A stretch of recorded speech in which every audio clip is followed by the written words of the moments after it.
Bonda tea bonda tea. அண்ணே ஒரு bonda tea தானே.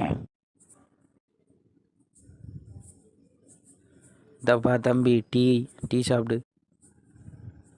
ஓகேண்ணே கொண்டாண்ணே. சூடாக இருக்கு. என்ன தம்பி காசு கொடுக்காம கிளம்புற? அண்ணே இங்கே விற்கணும்னா மாமூல் கட்டணுண்ணே. நீங்கள் முதல்ல நீங்கள் ஒன்றும் தரல சொல்லிட்டேன். ஏன்பா தம்பி குடிச்சது காசு தாடா. போட்டேன் நான் அந்த செவிட்டு வாக்கல சொல்லிக்கிட்டே இருங்க. ஆனால் எங்கேயோ பார்த்துருக்கேன், எங்கே பார்த்துருக்கேன்னு எனக்கு தெரிய மாட்டேங்குது. எங்கேயோ ஞாபகம் வருது.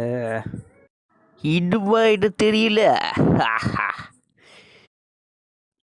இந்த தினேஷ் பற்றி தெரிஞ்சிருந்து என்கிட்டயே விளையாடி இருக்கீங்க. தம்பி ஒழுங்காக படிக்க வேண்டிய வயசில் படிடா. ஏன்டா இப்படி லைஃப்பை வீணாக்க எடுத்துக்கிறீங்க? ஏன்டா படிக்க வேண்டிய வயசில் ஏன்டா இப்படி சேட்டை பண்ணுறீங்க? உங்கள் லைஃப் தானே வீணாக போகும். இந்த ரீல்ஸ் போடுறது, ஜூனியர் கேர்ள்ஸை ரேகிங் பண்ணுறது, இந்த அரியர் வைக்கிறது, இந்த மாதிரி பசங்களுக்கு கெத்து, அதுதான் பெரிய கெத்து. கெத்து மெயின்டைன் பண்ணுறோம்ல. இந்த துணி போட்டிருக்க பசங்க ஏழுங்க சீவிடுவேன்.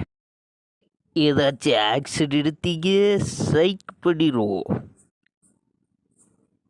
காளிசா மீறிய நீங்கள் ரூல்ஸு போட்டால் நாங்கள் காலேஜ் வர மாட்டோம். பார்த்துடுங்க சொல்லிட்டேன். ஒழுங்காக படிங்க, இல்லைன்னா உங்கள் லைஃப் வீணாக போவோம் சொல்லிட்டேன்.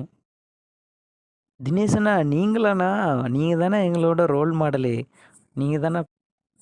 தம்பி நீங்களும் இப்படி ரவுடித்தனம் பண்ணாதீங்க. ஒழுங்காக படிங்க. ஒழுங்காக படித்து அரியரெல்லாம் கிளியர் பண்ணிடுங்க. லாஸ்ட்டு ரொம்ப கஷ்டப்படுவீங்க இப்போ பண்ணலண்ணா. ஃப்யூச்சரில் ரொம்பவே கலராக மினுக்குவாளுங்க. நம்பிடாதீங்க. காதல் தோல்வின்னு ஃபீல் பண்ணாதீங்க. ஏமாத்துட்டே நினைக்காத, தப்பிச்சுட்டே நினச்சிக்க. காளிசா பெற்றவங்க பேச்சும் கேட்கல, மற்றவங்க பேச்சும் கேட்கல. இப்போ எங்கள் நிலமை படுந்தோல்வியாக இருக்குது. சுண்டல் விற்கிற நிலைமைக்கு வந்துட்டேங்கய்யா. சுண்டல் சூடான சுண்டல், சுவையான சுண்டல். ஒழுங்காக காலேஜை கட்டடிக்காமல் ரவுடி தானே பண்ணாமல் இருந்திருந்தா இன்றைக்கி எங்கள் நிலமை வேறு. சுண்டல் விற்கிற நிலைமைக்கு நாங்கள் ஆயிருக்க மாட்டோம். எங்கள் நிலமையை நினச்சா எங்களுக்கே வருத்தமாக இருக்குது. தேங்க்யூ.